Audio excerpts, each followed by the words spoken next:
I'm live. At last, I'm live. Welcome.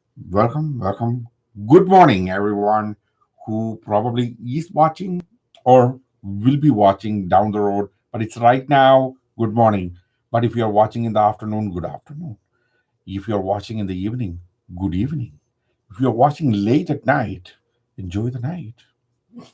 So this is, I am actually testing different kinds of things. Or I'm way early. I woke up way early. That is very fantastic. I woke up way early in the sense at 7:40 p.m. I woke up. Now you know how much upside down my life I took, because that's what exactly I'm working on. I'm working on it is like method acting, where I am now the poetry. So it's only going to be only for a couple of days. I need to see, when I want to shut out everything out.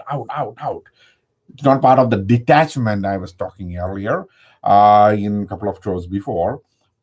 I know somebody's watching. That person is not watching through this. So what I need is, okay, I may have to go and like what I did last time. Now I remember I need to do a shoot. Ooh, ooh, ooh, ooh, ooh, ooh, ooh, ooh. Where am I live?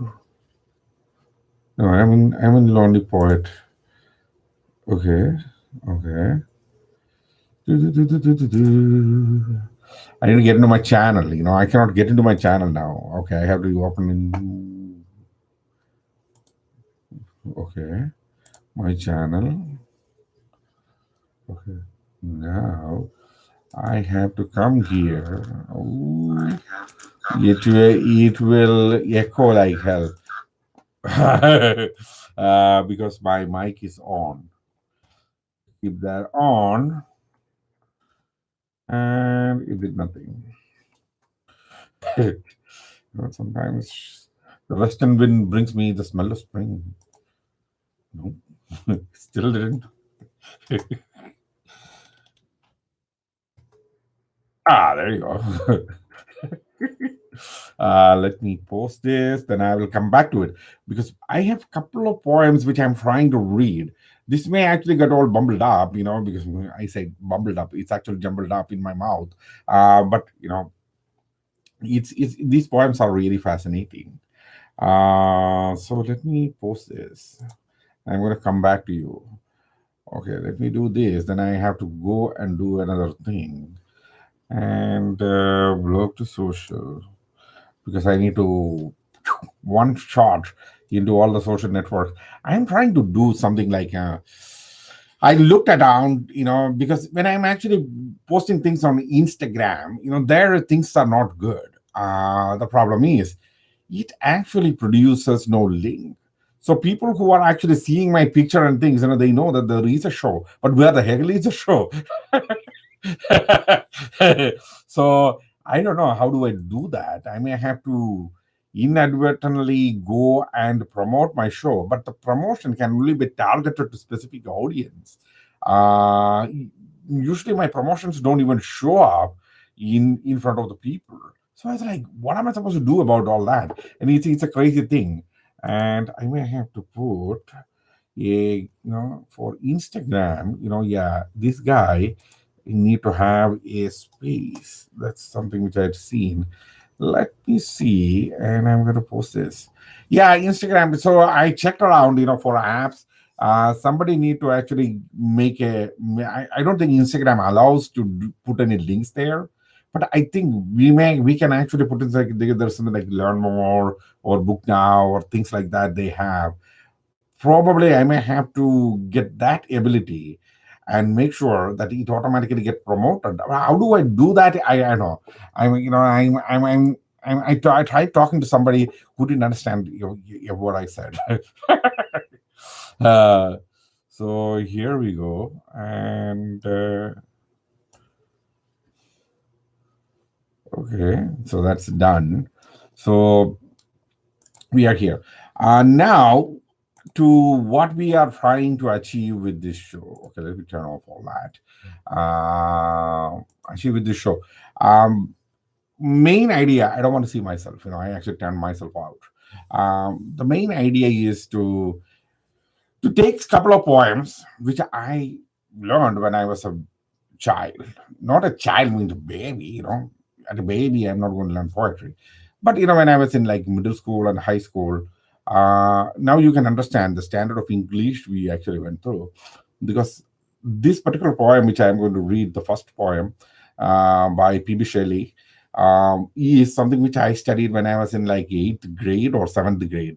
I think it was seventh grade. Yes, eighth grade onwards, we had a much or a higher standard of English, and even at that time, this poem, many people didn't even understand. Even now, many people to whom I have read this poem, they said, it is very fascinating for this poem.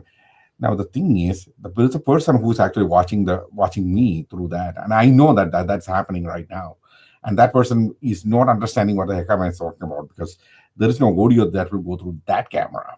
So may have to come through my normal channel. Hopefully, those folks are going to figure out that there is audio. You can hear me when I'm actually doing these kind of things. They probably may be thinking that I am actually talking to myself, which I do a lot, especially when I'm writing poetry. Unfortunately, I don't have anything to drink here. I'm pretty much wrapped up, because the second part of the test is going to happen. This is what I am actually trying to do is, okay, generate an idea when in the opposite. Generate an idea in the opposite, in the sense, I'm not allowed to really, really walk around during daytime. All the things are done in upside down. So I need to figure out, this is like a method acting thing. Somebody told me, what you do is you need to be opposite. That means late night I may have to figure out, how do I get to things, how do I do things, how do I cop up the cold, how do I cop up a thing. I said the things many times. So, okay, how do I get food, how do I get transportation, if I don't have a transportation. So idea basically is, this intensity to be increased to a new level, where you take the resources out of you, because normally when I actually go out, I take a phone. And these ideas all started with that. One day when I went to my sister-in-law's cousin's place, um, I forgot to take my phone, and she needed help because her husband had already gone to India, and she got two kids. One, she actually got three, but one is in another one. He's in college. The other guy is in high school. There's a young one who's in like primary school, I think. He's only like 10, 12 years old.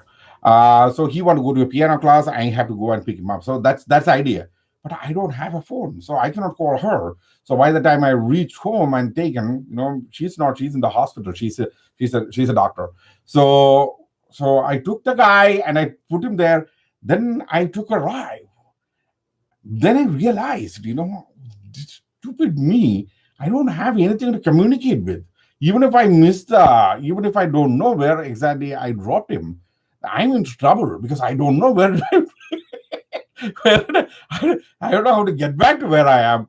Everything is based on these electronic structures. Then I understood how much dependent I am on my phone.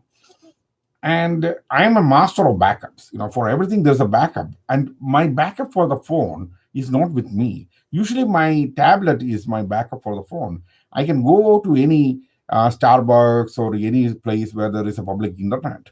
I can connect to that and immediately communicate with that. It's not possible. So realizing that, I was talking to some of my very close friends, and they said, maybe you should do a test. You are the right person to do this. Do the opposite of everything. That means, okay, you should be awake during the night and try to find resources. Then I can document this and see, okay, where can I find what at that time?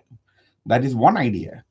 And part of that idea is, I said, okay, yeah, in that time, what are the activities that is happening, which I don't know? Because usually if I'm going out late in the night, I'm going to some, nightclub, or now some, when I was much younger, not right now, much, much younger, maybe about 20, 15, between that 15, 25, 20 years mark, before, I used to go to just nightclub, hang out there, with young people. Then I used to, these days, if I'm going out, I go to some bar that's open very late. And even though I was talking to one of my friend earlier, on Facebook Messenger, and I told him, I go to bars, I sit in the bar, and I'll be shouting like the worst drunk guy in that place, but I don't drink alcohol. And I just enjoy these, just sitting there. Usually I only communicate to the bartender, because bartenders know a lot of things that happens. Some of the bartenders really get drunk. Usually they don't. They know what is happening there right in front of them. They have to. So they actually, when once you get the bartender to talk, it's really fascinating to talk to them. Hundreds of stories that comes from there. Um, I know one of my friend actually worked as a bartender. He just did that to actually get to this experience. It helps you to communicate better. It helps you to do things better when you are in a very hyper intense situation, where things are intense for a bartender. He need to know, or she need to know, how do you mix this drink, which drink goes to who, and how much money you need to get for each drink, and how much how do you mix that. I told that earlier. But all these things are happening at the same time, and it's not one person. Each and every person who is standing at the bar, and then there are guys like me who sits there and watch all these action. They are all there. We are all there, and that's what fascinates me. And in that, in between, when if you generate enough interest in them, they will talk to you.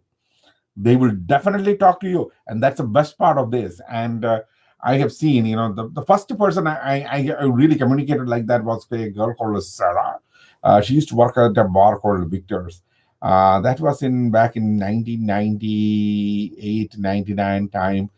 Me, my friend Mani Perumal, and um, another guy called Bhakta, we three Indians, we used to go and hang out at that bar. So my interest is to just go sit there. It's 99, 2000 that time. So we just go there, sit there in that bar, in at that bar, where this Sarah is. Sarah is a talking. But there are times, when I have seen Sarah, she was a very young girl. She was in the college. There are times when she gets drunk. And when she is drunk, she says, "Don't talk to me."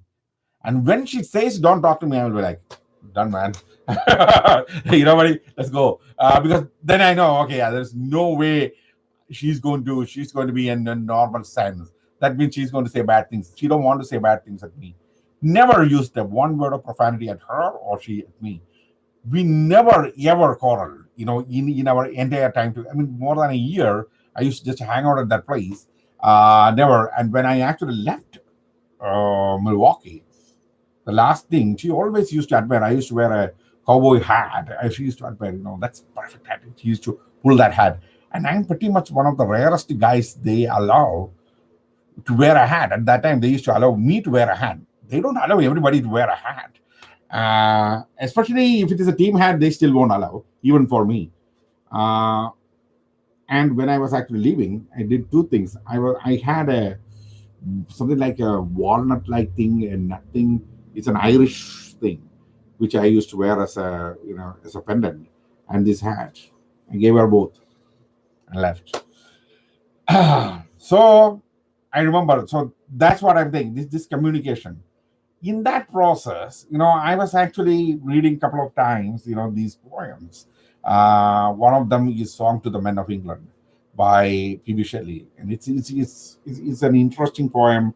Contemporary things can get really, really touched to this. And another poem by uh, James Shelley. Yeah, James Shelley. Shelley and Shelley. Both poems. I thought, okay, I may have to just read and see. Now coming to, I don't talk politics when I'm actually doing show. I don't talk a lot of politics when it comes to things. in private. There are people to whom I talk politics, but I make sure that I don't really quarrel with them.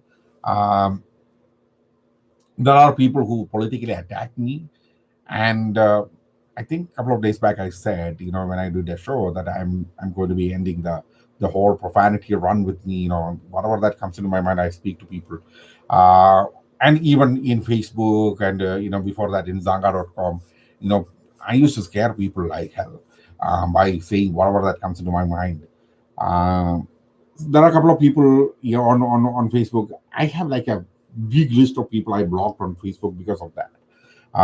The left wingers and the right wingers, and who are extreme point of views, and they come with an agenda to make you, you know feel lost. That's their idea. So I don't really talk up to them. There are a couple of people I talk to. They are liberal, and there are conservatives. And one of the conservatives friend, I recently talked to, I said, okay, when things are going nowhere, I said, okay, boo, you are repeating things back at me. I'm not trying to change you, and I'm not expecting you to try to change me. That's how I deal with politics. But there are a lot of political things that get, you know, people may ask me, what is your point of view on things? I said, does it really matter what my point of view is? Because I don't even vote. And for that, many people actually told, you idiot, you have to go and vote. I said, okay, don't call a person who don't vote an idiot. You can't do that to a person. Okay? You can't. One thing I told was, and recently, one thing somebody actually told me about all these attitude of Trump administration and many state, governors and state administrations, to actually, the way they behave, the way they control people. Like in California, it is extremely liberal, and when you go to New York, that's also a liberal place. But if you go to Texas or Georgia or Florida, it's predominantly a conservative area. So when you look at these extremes are there in different areas of this country, where I've been to all these places. That's why I know. I've been on the ground. I'm not sitting in my den and trying to reach out and say, trying to judge people based on their beliefs. I lived in these places. I lived in New York. I lived in Florida. At that time, I visited New Orleans, then Georgia. I haven't been to Mississippi. I only passed through that place. I lived in Texas. I lived in California. I lived in Arkansas. I lived, actually, when I said lived, I lived there for at least more than a month in these places. So you can imagine, I have traveled and I have been with people. I have heard their viewpoints. I have, lived with those viewpoints. You understand? The viewpoints are there, and then I'm there. Even though I don't agree with many of the viewpoints, I agree with some of the viewpoints. That's the politics I'm talking about. So if you want to talk politics to me, understand I'm not a liberal, I'm not a conservative. If you are taking a conservative point of view, I may hurt you. If you are taking a liberal point of view, I may hurt you by saying things. But if you don't want to say it, my first opinion is, okay, politics, let's keep it aside. But still, I'm coming to this point things, and I'm going to actually reduce the size of this so that I can read the poem. The idea was, generally starting, what can cause anybody, to believe that they can, how do I put this? Let me get that correct words. I don't want to say something especially when you're talking politics, and you should not say anything weird. Let me turn this off. Uh, Overpower somebody with your, say, opinions and rhetoric, general rhetoric, saying that, okay, there are people who have written books about liberalism, conservatism. Some people actually quote Karl Marx and Lenin and all the other guys, the leftists. Basically, they are the ones they are quoting. But the thing is, they make sugarcoat it in such a way that it doesn't look like that it comes from there. I've been there, so I understand that. In the same way, Ayn Rand and other people have been quoted to me by conservatives, and their ideas, and some of the ideas they are talking about, this is a republic. We are not a democracy. This is, I said, okay, if the republic cannot be established by a democratic means, then we have a serious problem. By the republic should be established by democratic means, not appointed by themselves. And then it becomes a handful of people controlling things. Well, of course, it is what is happening. Right now, the ideas coming from pretty much the conservative point of view is, from my understanding, are the ideas the landlords in Europe and Asia were talking about when they were threatened that it is democratic means are coming in, like in Russia when they were talking about democracy, Tsar was opposing, and the same reasons were told. Which many conservatives are telling me that this is a reason why we should have control over election, control over this, control over that. I said, okay, you guys are the ones who don't want any control, and you're talking about control to me. You see, I said, I'm not a liberal to actually saying we should control everything from a central government. So when these kind of really, what do you say, short tearing and mouth slapping ideas and opinions get thrown around, I just wondered where did it all started for me when it comes to the politics of things. Here, I'm going to read a poem. This is where it started for me, some of the political ideas. Then you will realize what am I. Okay, read along. Song to the men of England. Men of England, wherefore plough for the lords who lay you low? Wherefore weave with toil and care the rich robes your tyrants wear? Wherefore feed and clothe and save from the cradle to the grave those ungrateful drones who would drain your sweat, nay, drink your blood? Wherefore beasts of England forge many a weapon, chain, and scourge, that these stingless drones may spoil the forced produce of your toil? Have you leisure, comfort, calm, shelter, food, love's gentle balm, or what is it by so dear, with your pain, with your fear? The seed you sow, another reaps. The wealth you find, another keeps. The robes you weave, another wears. The arms you forge, another bears. Sow seed, but let no tyrant reap. Find wealth, let no impostor heap. Weave robes, let not the idle wear. Forge arms in your defense to bear. Shrink your cellars, halls, and cells. In halls you deck, another dwells. Why shake the chains you wrought? You see, the steel you tempered glance on you. With plough and spade and hoe and loom, trace your grave and build your tomb, and weave your winding sheet till fair England be your sepulchre.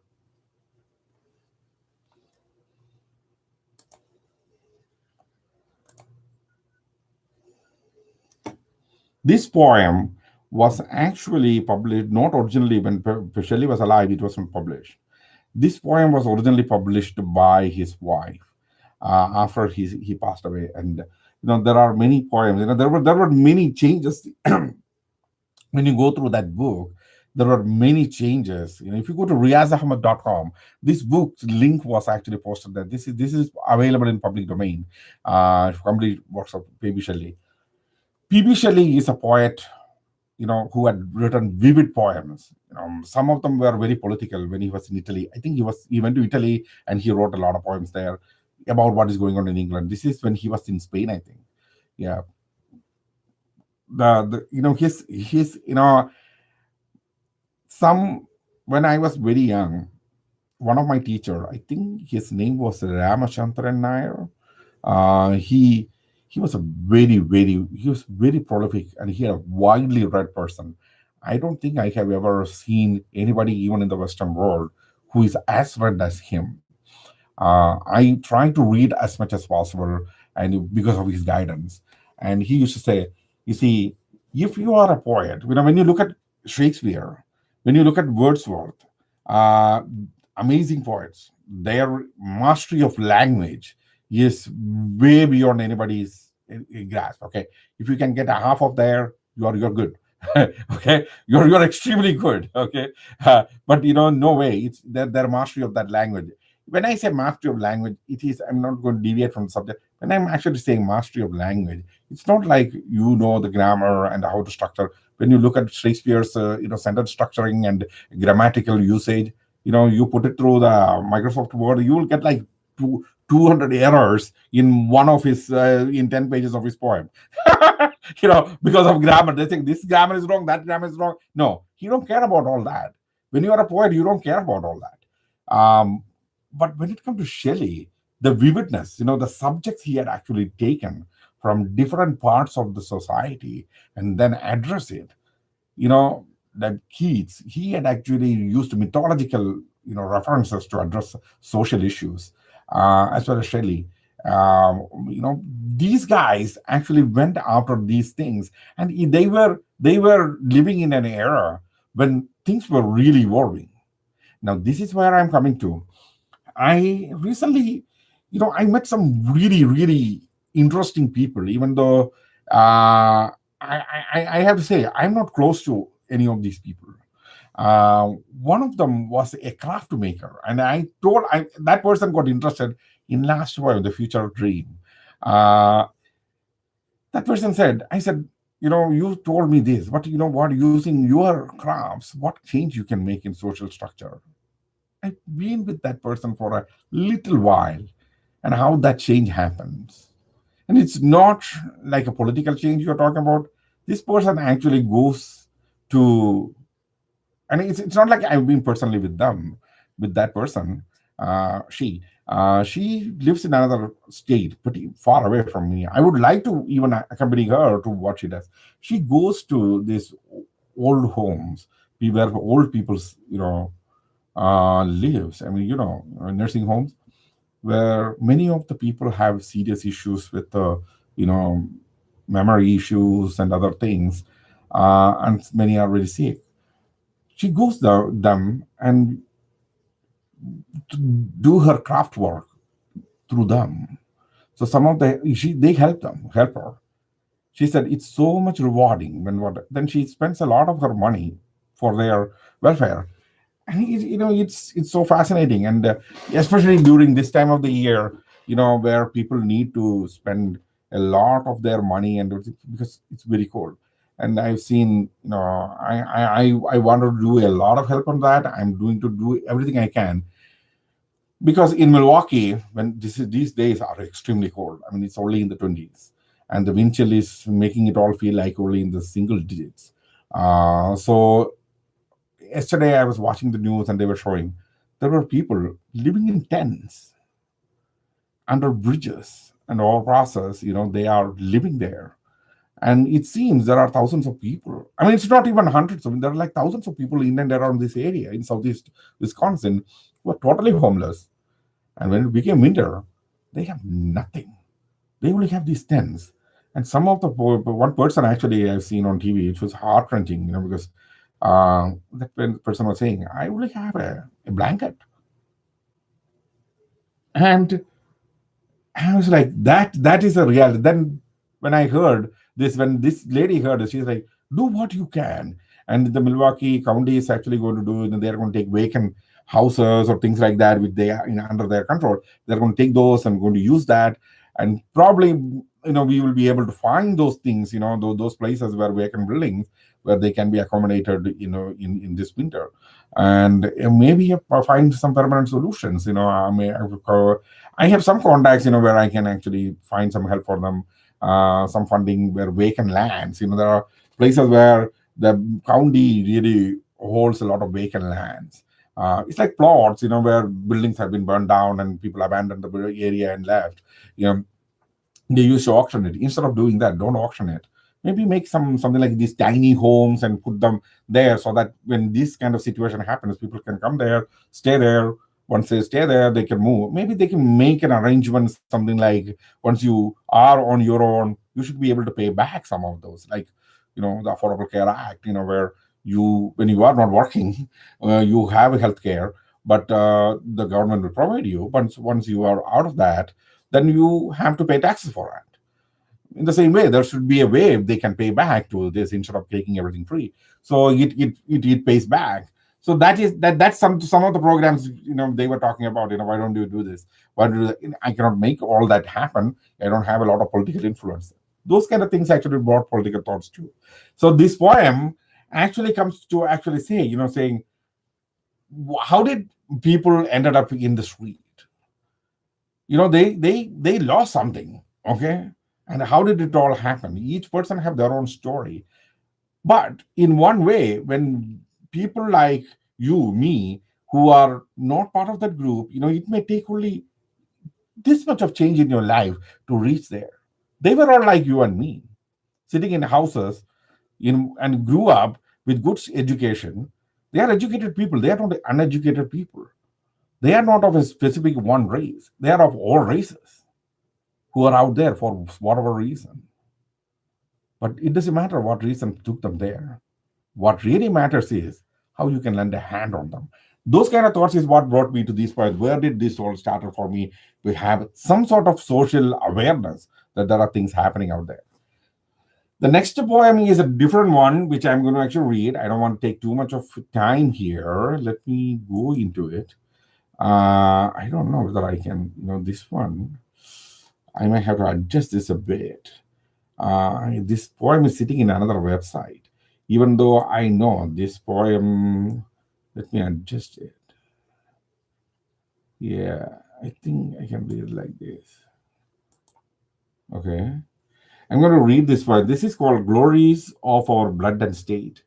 Read this along. This is a part of this poem I always remembered, and I repeat. And once I finish it, I'll come back and say, I use that part of the poem to actually get into rhythm to write my own works. So here, I'm going to read the poem. Okay, now it actually did exactly the opposite of what I wanted. I want like this. Okay. The poem is called The Glories of Blood and State by James Shelley.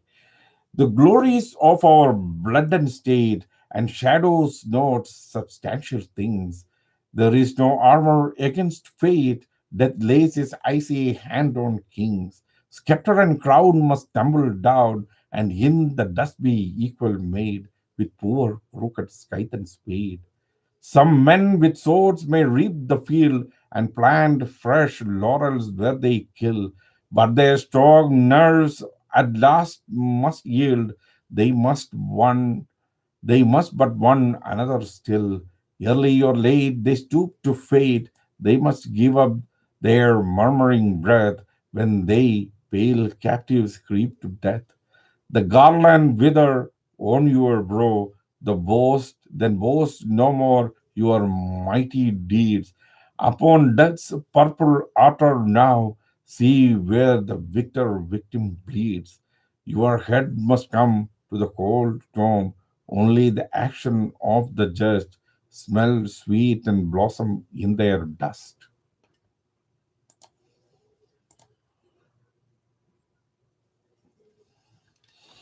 I think you understood what kind of thought. These are the kind of things that touch me.